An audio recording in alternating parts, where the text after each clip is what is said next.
Sa ngalan sa Amay, kag sa Anak, kag sa Espiritu Santo. Amen. Langit nun nga Amay, nagatipon kami kadya nga adlaw bilang mga alagad kang katawhan, sa idalom kang bandera kang amon pungsod. Mapainuboson kami nga nagaparapit kanimo. Pinapasalamatan naman ikaw Ginoo sa bokasyon kang pag-alagad kag serbisyo publiko.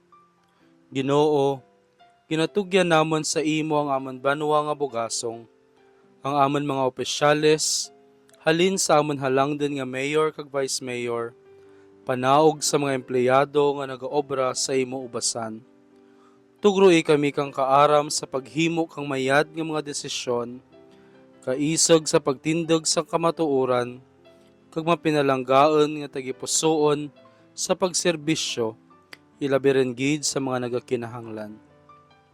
Kabay pa ang amon mga orobrahan kadya nga adlaw, magatulod ka namon agad magserbisyo para sa karak-an, hindi lamang sa amon personal nga mga interes, kundi para sa mga tao.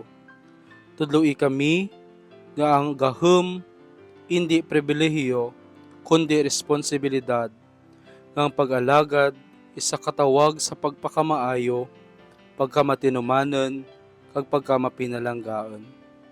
Bendisyon niya ang amon pinalangga nga pungsod, kabay pa ang amon paghigugma sa banwa kag sa pungsod, mapakita sa matuod kag matinlo nga pagserbisyo, pagrespeto sa dignidad kang tao, kag sa pagpangabudlay para sa kauswagan kag kalineng kang amon banwa. O Espiritu Santo, giyahi kami tanan, sa tenga ka mga pagsulay kag kabudlayan, kabay pa nga hindi kami maduraan kang integridad, paglaom, kag espiritu kang pagbinuligay. Himua kami nga instrumento kang imo hostisya kag kaluoy, kagugma para sa katawhan.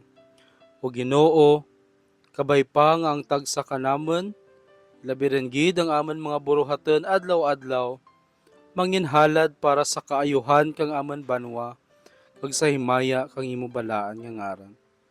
Ginapangayo namon diya kanimo, pagi kay Kristo nga amon Ginoo. Amen.